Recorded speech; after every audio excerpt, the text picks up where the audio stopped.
নিশাল বের হয়ে যাওয়ার সময় হেরা খেয়াল করল ও ড্রাইভারের সঙ্গে যাচ্ছে কিনা। তারপর আনারের মাকে বলো নওশাদকে জানানোর জন্য। আনারের মা ফোন করে নওশাদকে জানিয়ে দিল নিশাল বের হয়েছে। সন্ধ্যায় নওশাদ গফর খেলে বাসায় এসে নিশাল তখনও আসেনি। দোতলার সিঁড়ির কাছে হেরার সঙ্গে দেখা হলো ওর। নওশাদ খুব সুন্দর করে একটা হাসি দিল হেরাকে দেখে। হেরা এই হাসিটা দেখার জন্য প্রতিদিন নওশাদের অফিস থেকে ফেরার অপেক্ষায় বসে থাকে। যত ক্লান্ত থাকুক নওশাদ এভাবেই হাসবে। কি অবস্থা তোমার হেরা, ভালো আছো? নিশাল এসেছে? এখনও আসেনি, চলে আসবে, আপনি ফ্রেশ হয়ে নিন।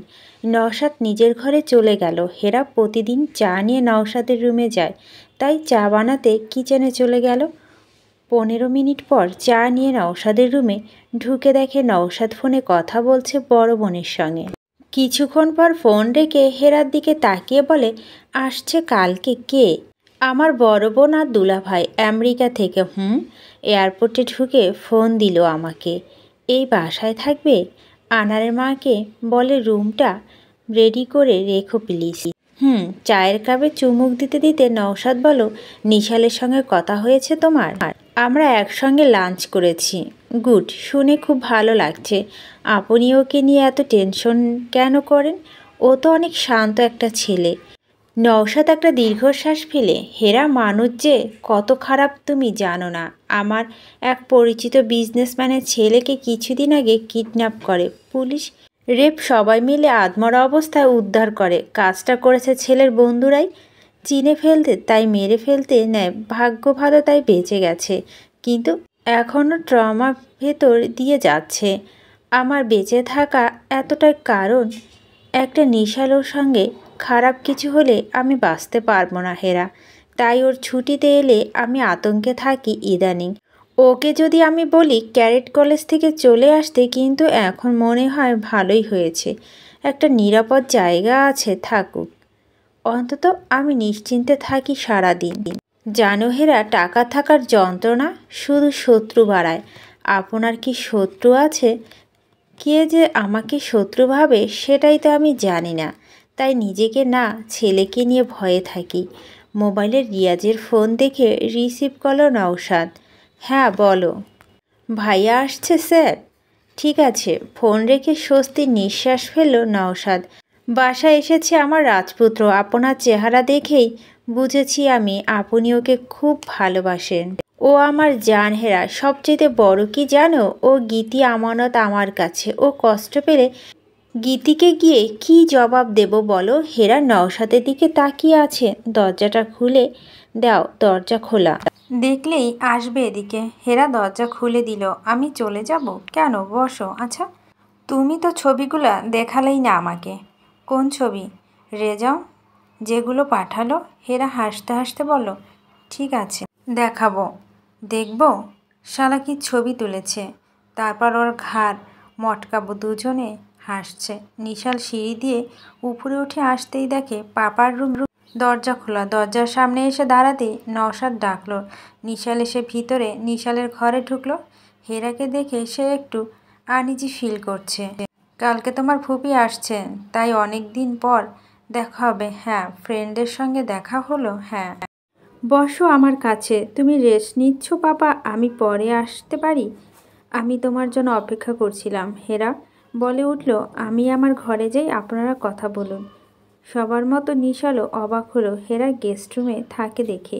হেরা যাওয়ার সময় দরজা চাপিয়ে দিয়ে গেল। নওশাদ ছেলের দিকে তাকিয়ে বলল, কি করলে সারাদিন? সুইম করলাম, তারপর ঘুমালাম, উঠে লাঞ্চ করে বের হয়েছিলাম। নিশাল, তুমি কি খুব বেশি রাগ করে আছো আমার উপরে? কেন পাপা, রাগ করে থাকবো কেন? নিশাল অবাক হয়ে তাকালো। আমি বিয়ে করেছি তাই? আমি তোমাকে কলেজে বলেছি, যেদিন তুমি বলবে বিয়ের কথা, আমি রাগ করিনি তোমার উপর। কিছুক্ষণ চুপ থেকে নিশাল বলা শুরু করলো, পাপা আমি সেই দিন তুমি চলে যাওয়ার পর অনেক কষ্ট পাচ্ছিলাম। মিথ্যা বলবো না, বারবার মাম্মার কথা মনে হচ্ছিল। মাম্মা তোমাকে রেখে চলে না গেলে তো এমন হতো না। আমি বিয়ের কথা শুনে কষ্ট পাচ্ছিলাম। অনেক দিন পর খুব কেঁদেছি সেই দিন। তখনই আমাকে দেখতে আমার রুমমেট সোহাম ভাইয়া আসেন। উনি আমাকে খুব আদর করেন। সব সময় উনি বুঝে ফেলেছেন কেঁদেছি। বারবার কারণ জানতে চেয়েছেন। আমি ওনাকে বলে ফেলি তোমার বিয়ের কথা। ভাইয়া কিছুক্ষণ আমার পাশে বসে রইলেন। তারপর ভাইয়া আমার মাথায় হাত দিয়ে বললেন, আমার আব্বু নেই তো জানিস তুই? আমার যখন 3 বছর আব্বু মারা যান তখন। আব্বু তখন ক্লাস 4-এ পড়ে।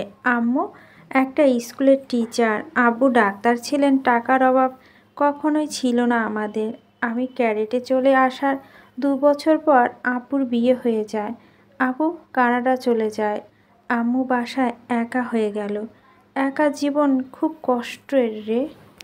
আম্মু স্কুল থেকে এসে শূন্য বাসাটা একা থাকে। অসুস্থ হলে নিজের কষ্ট নিজেই সঙ্গে শেয়ার করে। আমরা আমাদের লাইফে মেতে আছি, কিন্তু সঙ্গী ছাড়া জীবনটা যে কত কষ্টের সেটা আমি আম্মুকে দেখে বুঝেছি। আম্মু চলে যাবে আব্বুর কাছে। মেয়ের সঙ্গে মায়ের যে বন্ধনটা হয়, একটা ছেলের সঙ্গে বাবা মায়ের হয় না সেই বন্ধনটা। হাজার ইচ্ছা বা চেষ্টা থাকলেও হয় না রে। তোর তো খুশি হওয়া উচিত। আঙ্কেলের যত্ন করা, আঙ্কেলের একাকিত্ব দূর করা একজন মানুষ এসেছে। বুড়ো বয়সে আঙ্কেলকে কেউ একজন তো যত্ন করবে। আঙ্কেলের মনের কথাগুলো বুঝবে, যার সঙ্গে আঙ্কেল সুখ দুঃখ শেয়ার করতে পারবে। তোর আম্মু মারা গেছে এত বছর, আঙ্কেল কতটা একা ছিল তুই কি সেই খবর রাখতে পারছিস কখনো? ভবিষ্যতেও পারবি না। তাহলে কেন কষ্ট পাচ্ছিস? আন্টির উপস্থিতি তো আঙ্কেলে বিয়ে করে নিয়ে আসেনি। তাহলে সোয়াম ভাইয়া সেই দিন ওইভাবে না বোঝালে আমি কষ্ট মনের মধ্যে নিয়ে বসে থাকতাম। পাপা, আমি তো দেখিনি মাম্মাকে ছাড়া তুমি কতটা একা।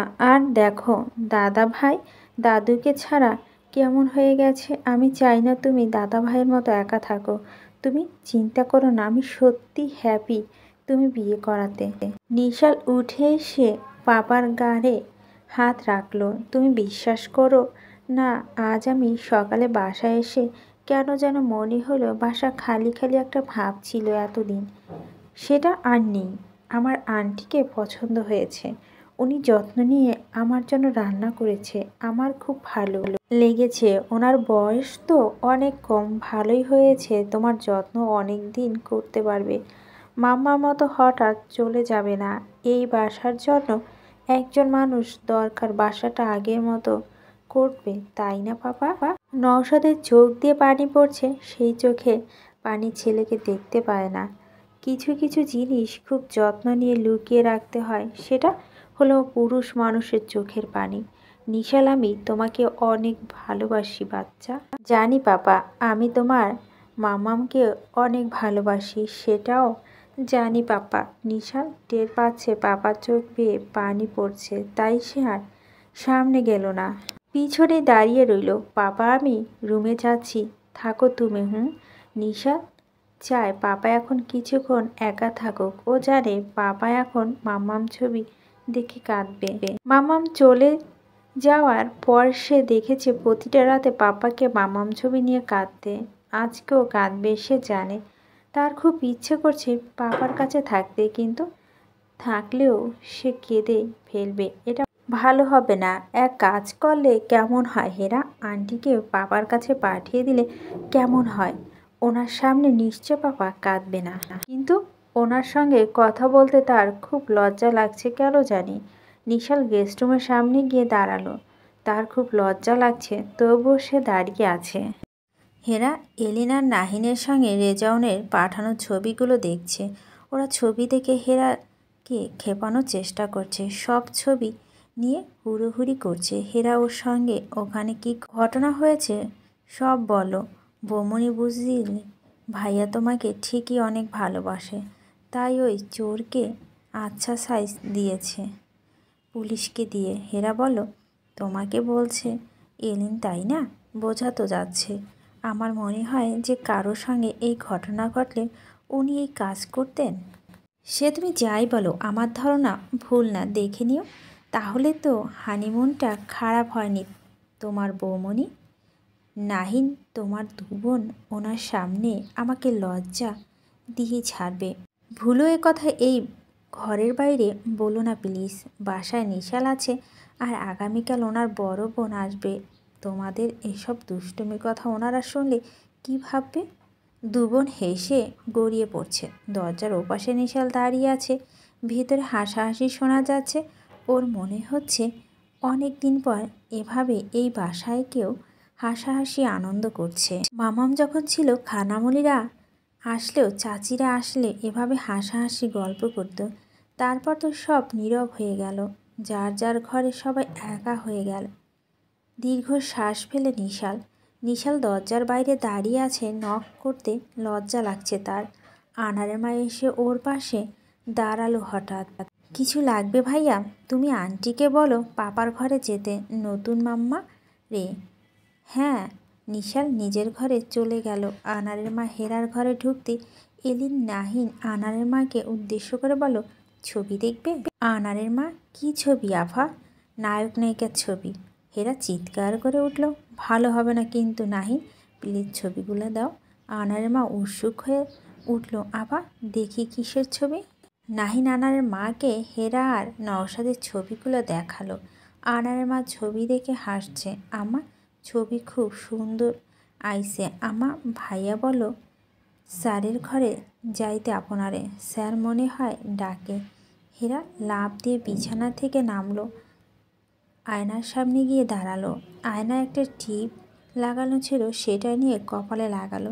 তারপর ছবিগুলো ওদের কাছ থেকে টেনে নিয়ে গেল। এগুলো নিয়ে যাচ্ছে কেন? ভালো করে দেখিনি তো বৌমণি। আর দেখতে হবে না, দাও, উনি দেখতে চেয়েছেন, তোমরা পরে দেখো আবার। হেরা ছবিগুলো নিয়ে দৌড় দিল নওশাদের ঘরের দিকে। দরজার সামনে দাঁড়িয়ে কপালে টিপটা একটু বাঁকা করে নিল। দুবার নক করতেই ভেতর থেকে নওশাদ বলো, এসো হেরা। হেরা ঘরে ঢুকতে অবাক হলো। ঘর পুরো অন্ধকার করে বিছানায় কমফোর্টের গায়ে মুড়িয়ে শুয়ে আছে নওশাদ। এ কি আলো নেভানো কেন? আলো দিও না, মাথা ব্যথা করছে। আলো অসহ্য লাগছে আমার। শরীর বেশি খারাপ লাগছে কি? মাথা হাত বুলিয়ে দিই। অস্থির হতে হবে না, তেমন কিছু না হেরা। আমি কি চলে যাব? হেরা পাশে দাঁড়িয়ে আছে। না, থাকো তুমি। হেরা নওশাদের পায়ের কাছে বসলো। দূর থেকে এখানে কাছে এসে বসো। সে নওশাদের মাথা কাছে বসলো। একদম নওশাদের ঘা ঘেঁষে বসতে হলো ওকে। অন্ধকারে কেউ কাউকে দেখছে না। আপনার কি মন খারাপ খুব? না, আমার মনে হচ্ছে মন খুব খারাপ আপনার। নিশাল নিশ্চয় আমাদের বিয়েটা নিয়ে কষ্ট পাচ্ছে, তাই না? হেরা কপাল নামিয়ে বলল। নওশাদ হেরার হাতটা ধরল। হেরা সেই কেমন কেমন লাগাটা শুরু হয়ে গেল সঙ্গে সঙ্গে। হেরা, আমি বুঝতে পারছি না আমার কেমন লাগছে। ভালো লাগছে, আবার একটা চাপা কষ্ট আছে বুকে। তার মানে শরীর খারাপ লাগছে না। হেরা নওশাদের কপালে হাত রাখলো। এতটা সাহসী সে এই প্রথম হলো। কখনো কখনো খুব সাহসী হয়ে মানুষের বুকের পাঁজরের সঙ্গে জড়িয়ে যেতে ইচ্ছে করে, কিন্তু জীবন কখনো সে এতটা সাহসী হতে পারে না। মানুষটা যদি কখনোই তাকে কাছে না টানে, তাকে দূরে সরে থাকতে হবে আজীবন। হেরা বলো, খারাপ কেন লাগছে? আমি জানি হেরা। আচ্ছা শুনি তাহলে, ভালো লাগছে কেন? আমার ছেলেটা বড় হয়ে গেছে এরা। ছোট্ট বাচ্চাটা আমার এত কম বয়সে এত বুঝদার হয়ে গেছে, আমি বুঝতেও পারিনি। তুমি জানো ও আমাকে অনেক ভালোবাসে। ও মাম্মার চেয়ে বেশি আমাকে ভালোবাসে। নওশাদের চোখে পানি পড়ছে। হেরা হাত দিয়ে চোখ মুছে নিল। ও আমার একাকিত্বটাকে নিয়ে এত ভাবতো, আমি জানতাম না। আমাকে কি বলো জানো, আন্টি তো কম বয়সে অনেক দিন তোমার খেয়াল রাখতে পারবে। ও তোমাকে পছন্দ করেছে হেরা। হেরা চোখ দিয়ে পানি পড়ছে। গীতির জন্য আমার বুকে কেমন আজ এত কষ্ট হচ্ছে বুঝতে পারছি না। এত কষ্ট তো অনেক দিন হয় না। আপনি ওনাকে অনেক ভালোবাসেন তাই কষ্ট হচ্ছে। আমি সত্যি গীতিকে অনেক ভালোবাসি। হেরা কি বলবে বুঝতে পারছে না। তার এত মায়া লাগছে মানুষটাকে দেখে। হেরা, তোমার আমার বয়সের ব্যবধান কত বছরের জানো? জি, 24 বছর। 24 বছরের ব্যবধান তো অনেক। তারপরে একটা কাজ কি তুমি পারবে করতে? হেরা কাঁপা কাঁপা গলায় বলল, কি? আমাকে শাসন করতে পারবে? অনেক দিন কেউ আমাকে আদর শাসনে রাখে না।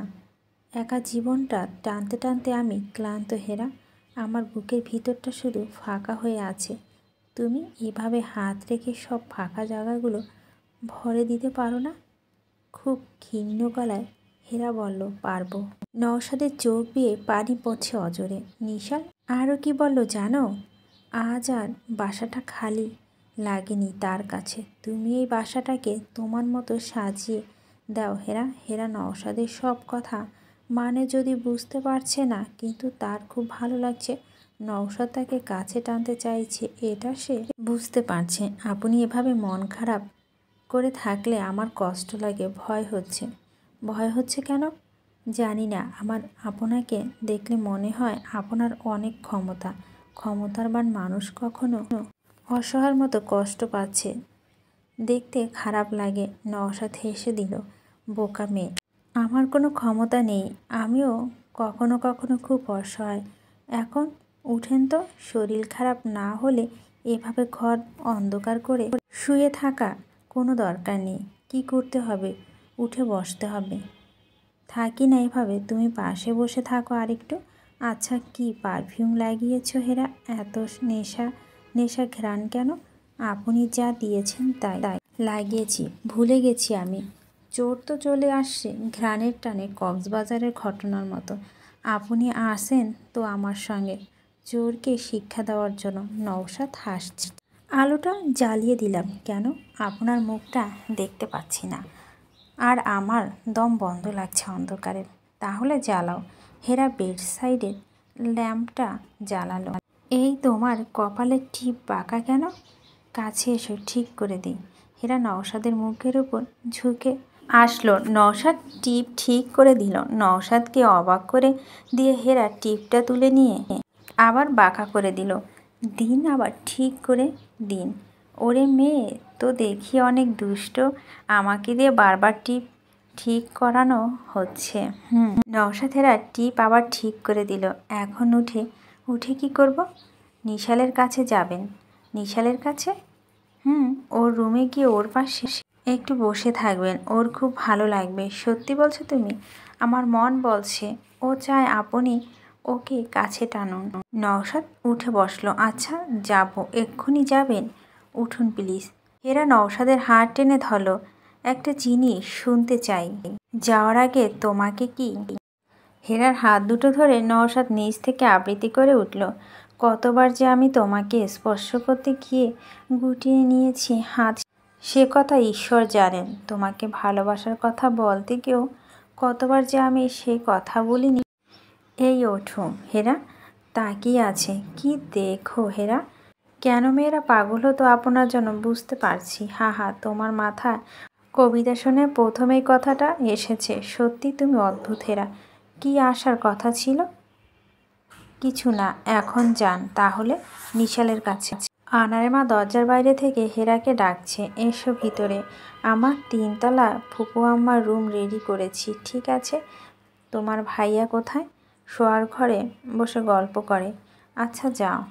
আনারের মা বের হয়ে যেতে নওশাদ বলল, সোয়েবের সঙ্গে গল্প করছে, করুক, আমি পরে ওর সঙ্গে কথা বলবো। এখন তুমি বসো এখানে।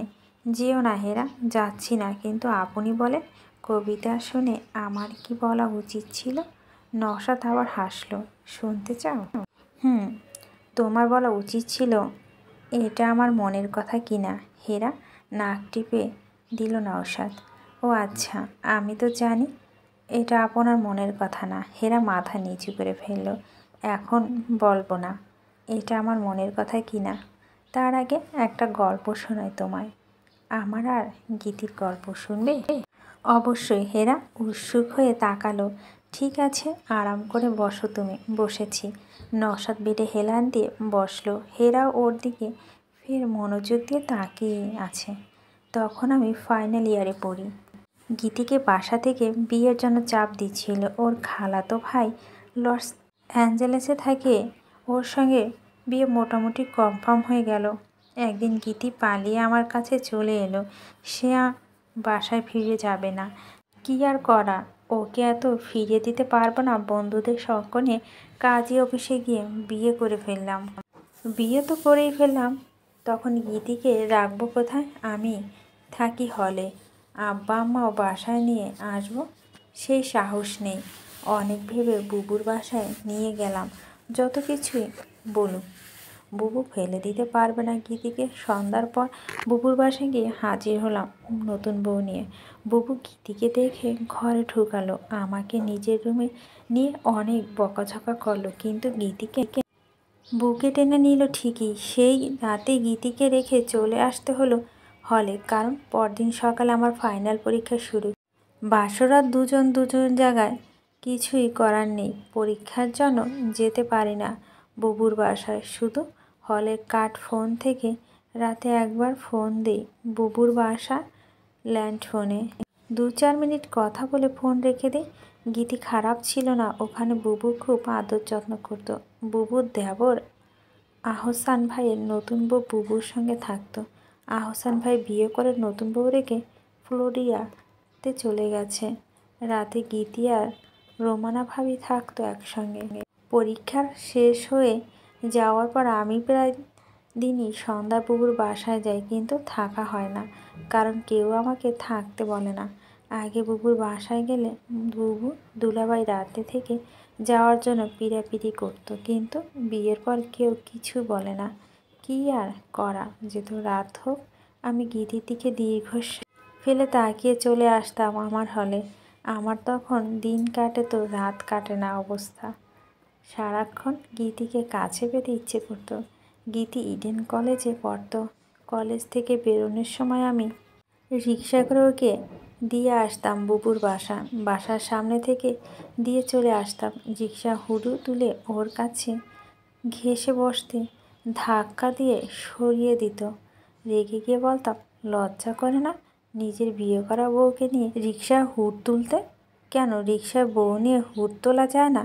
হেরা অবাক হয়ে প্রশ্ন করল। নওশাদ হেরার প্রশ্ন শুনে হতাশ চোখে তাকালো, দীর্ঘ শ্বাস ফেলে বলল, গল্প শোনো হেরা। তারপর রিক্সার হুড কেন ছেলেরা তোলে তার সামনে নজুক আলোচনা করব তোমার সঙ্গে। নওশাদ হেরার কথা হাসল। এভাবে প্রায় 4 মাস পার হলো। একদিন সন্ধ্যায় বুবুর বাসায় গিয়েছি, একটু পর শুরু হলো তুমুল বৃষ্টি। সে রকম আকাশ ভাঙা বৃষ্টি, থামার কোনো লক্ষণ নেই। রাত প্রায় 11টা। আমি মনে মনে বলছি, আল্লাহ এত বৃষ্টি দাও, এত বৃষ্টি দাও যেন ঢাকা শহর ডুবে যায়। আজ যেন বুবু বলে যেতে হবে না, বাবু থেকে যা রাতে। কিন্তু বুবু কিছুই বলার কোনো লক্ষণ নেই। রাতের খাবার শেষ করে বুবু বসে বসে পরদিনের কাচ্চি বিরিয়ানি রান্না করবে সেই মশলা বানাচ্ছে। গীতিকে শেখাচ্ছে কিভাবে কি করতে হয়। হঠাৎ বৃষ্টির সঙ্গে শুরু হলো প্রচণ্ড ঝড়, ইলেকট্রিসিটি চলে গেল। একটু পর আহসান ভাইয়ের বউ বুবুর কাছে ছুটে গেল রান্নাঘরে। গীতিকে গিয়ে বলো তুমি একটু ও ঘরে যাও, গীতি বড় ভাবির সঙ্গে জরুরি কথা আছে আমার। গীতি উঠে চলে এলো আমার কাছে। আমি দুলাভাইয়ের সঙ্গে বসে গল্প করছি তখন রোমানা ভাবি বুবুর হাত চেপে ধরল। বুবু তো অবাক, কি হয়েছে রোমানা? বলতেই ভাবি বুবুকে বলো, ভাবি আজ রাত নওশাদ ভাই চলে যেতে দিবেন না প্লিজ। মানে?